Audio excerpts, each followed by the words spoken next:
पुराण में 7 गलतियां बताई है कंगाल होने की। ये गलती अगर आपने भी करी है तो जिंदगी में कितना भी पुण्य करोगे उसका फल नहीं है। आज की कथा को लिखकर रखना, शायद तुम्हारी जिंदगी सवर जाए। लिंग पुराण में 7 गलतियां बताई है व्यक्ति को बर्बाद होने की। पहली गलती है, उसमें से अगर आप स्वीकार कर रहे हैं ये गलती तो समझ लो कि गलती आपने करी है।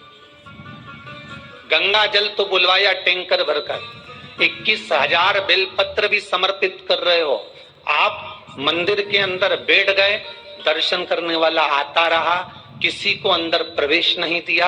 आप गंगा जल चढ़ाते रहे, आप बेलपत्र चढ़ाते रहे, आप स्वयं पूजन करते रहे, और दूसरा व्यक्ति ना जाने किस भाव से, किस रूप में आकर भगवान की सेवा करना चाहता था।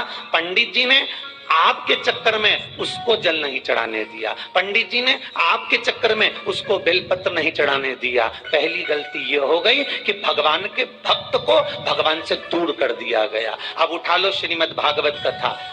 2 देवताओं ने गलती करी थी। एक ब्रह्मा जी ने गलती करी थी कि गाय बछड़ों का हरण कर लिया था। 1 वर्ष होने में 1 दिन था तब ब्रह्मा जी ने गाय बछड़े वापस दिए थे। दूसरी गलती इंद्र ने करी थी, जल वृष्टि करी तब भगवान कृष्ण को गोवर्धन पर्वत उठाना पड़ा। दोनों देवताओं ने गलती करी पर भगवान कृष्ण ने इंद्र को क्षमा कर दिया पर ब्रह्मा को क्षमा नहीं करा। क्यों नहीं करा? क्योंकि इंद्र को क्षमा इसलिए करा क्योंकि इंद्र ने जब जल वृष्टि करी तो सारे ब्रजवासियों को भगवान के चरणों में लाकर छोड़ दिया। सारे ब्रजवासी गोवर्धन पर्वत के नीचे आकर बैठ गए, भगवान के चरणों में आ गए। और ब्रह्मा ने जो गलती करी वो ऐसी गलती करी कि भगवान से गाय और बछड़ों को दूर कर दिया। जो भगवान से भगत को दूर कर दे उसको शंकर कभी क्षमा नहीं कर सकता। इसलिए बर्बादी का पहला कारण आप भक्त और भगवान में दूरी बना ली। दूसरा कारण, भगवान की जब पूजन कर रहे हो, 21,000 बेलपत्र चढ़ा रहे हो, गंगा का जल चढ़ा रहे हो, चंदन चढ़ा रहे हो, अबीर चढ़ा रहे हो, गुलाल चढ़ा रहे हो, तो तुम्हारे भीतर ये अहंकार, जब तुम पूजन करके उठो तो उठते समय तुम्हारे भीतर अभिमान नहीं होना चाहिए कि मैंने जो अनुष्ठान करा उसके बराबर कोई नहीं कर सकता। तीसरा कारण कहा कि भगवान की सेवा तो आप कर रहे हो, भगवान की चाकरी में तो आप लगे हो, भगवान की आराधना भी कर रहे हो, दिया भी लगा रहे हो, धूप बत्ती भी लगा रहे हो, स्नान भी करा रहे हो, पंचामृत स्नान भी करा रहे हो, सारी पूजन अर्चना सब तुम कर रहे हो। पर हो सकता है इस पूजन अर्चना में आप केवल 3 घंटा पूजन करते हो और बाकी के समय किसी न किसी की जीवात्मा को दुख पहुंचा रहे हो। एक कथा में एक बात कही थी कि भले मंदिर में दिया मत लगाओ, भले मंदिर में जाकर धूप बत्ती मत जलाओ, भले मंदिर में जाकर भोग मत लगाओ, भले मंदिर में जाकर जल मत चढ़ाओ, कुछ मत करो, भले भगवान को नए कपड़े मत पहनाओ, भले तुम्हारी मर्जी पड़े भगवान को भोग मत लगाओ, पर शास्त्र कहता है कुछ मत करो, पर एक काम जरूर करना कि किसी के चेहरे पर प्रसन्नता ला देना तो मंदिर में दिया जलाने के बराबर होगा। किसी के चेहरे पर चमक ला देना, प्रसन्नता ला देना तो अगरबत्ती लगाने के बराबर होगा। किसी गरीबड़े के, किसी दुखी के चेहरे पर अगर तुमने प्रसन्नता ला दी तो वो भगवान को कपड़े पहनाने के बराबर होगा। मालूम पड़े तो मंदिर में पूरी सब्जी बांटो, मंदिर में भोजन कराओ, मंदिर में सारा पकवान चढ़ाओ, और कोई तुम्हारे कारण अगर दुखी है तो तुम्हें वो सुख का भान नहीं हो सकता। तीसरा कारण है वो सुख नहीं सीख सकता। चौथा कारण है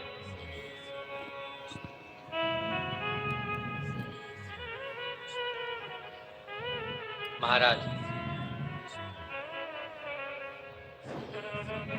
जिस मंत्र को पढ़ा जा रहा है, जिस मंत्र का स्मरण किया जा रहा है,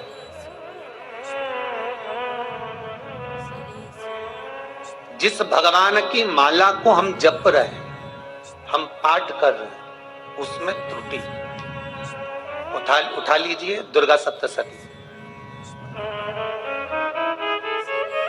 दुर्गा सप्तशती का हिंदी अनुवाद में एक थोड़ा सा दृष्टांत दिया है, आपको मालूम होगा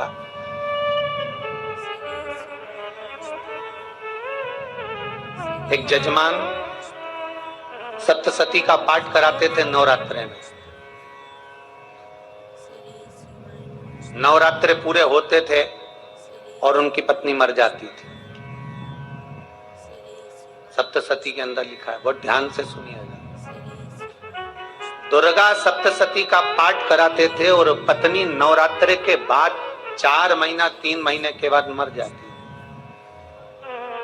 बहुत दुखी था सेठ। एक शादी करी, दूसरी करी, तीसरी करी, चौथी करी, चौथी पत्नी भी मर गई। बहुत दुख हुआ। आज वो गुरुजी के पास चले गया, गुरुदेव, गुरुजी, गुरुदेव, गुरुदेव। गुरुजी बोले क्या?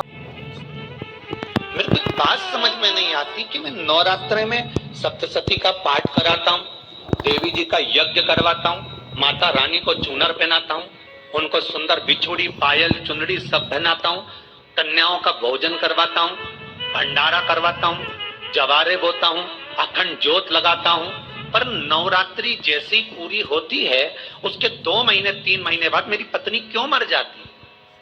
4 पत्नियां मेरी मर चुकी हैं, 5वीं मैंने शादी करी है। गुरुदेव आप कृपा करिएगा, कुछ तो बता दीजिए, कुछ करुणा कर दीजिए। गुरुजी बोले जब तू सब कुछ अच्छा कर रहा है, जोत भी जला रहा है, कन्या भोज भी करा रहा है, चुनरी भी चढ़ा रहा है, भंडारा भी कर रहा है, जोत भी लगा रहा है, जवारे भी बो रहा है, माता रानी की सेवा भी कर रहा है, अखंड रात्रि व्रत कर रहा है, सब कुछ तूने करा, यज्ञ भी करा, फिर तेरी पत्नी क्यों मर सकती है? ऐसा हो ही नहीं सकता, आप कृपा करिए। गुरुजी ने कहा तेरे पंडित जी को अनुष्ठान पर बुला, मैं कमरे में बैठकर सुनूंगा सप्तशती का पाठ, तब मैं ध्यान करूंगा। गुरुजी अंदर के कमरे में जाकर बैठ गए, ब्राह्मण पाठ करना प्रारंभ करा और ब्राह्मण ने पाठ करना प्रारंभ करा। उसमें एक शब्द आ गया, भार्यन्तु भक्षन्तु, भार्यन्तु भक्षन्तु।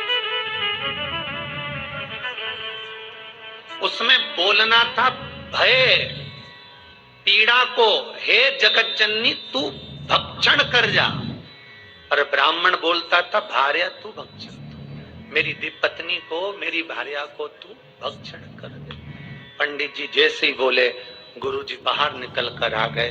पंडित जी को रोका, रुकिए गुरुदेव, आप हर साल अनुष्ठान कर रहे हो जजमान के यहाँ और बोल देते भार्या तू भक्षण तू, हे देवी तू मेरी पत्नी को खा जा, तो माँ हर बार उस पत्नी को निगल जाती। श्री शिवाय नमस्तुभ्यम। वीडियो को लाइक करें, चैनल को सब्सक्राइब जरूर करें।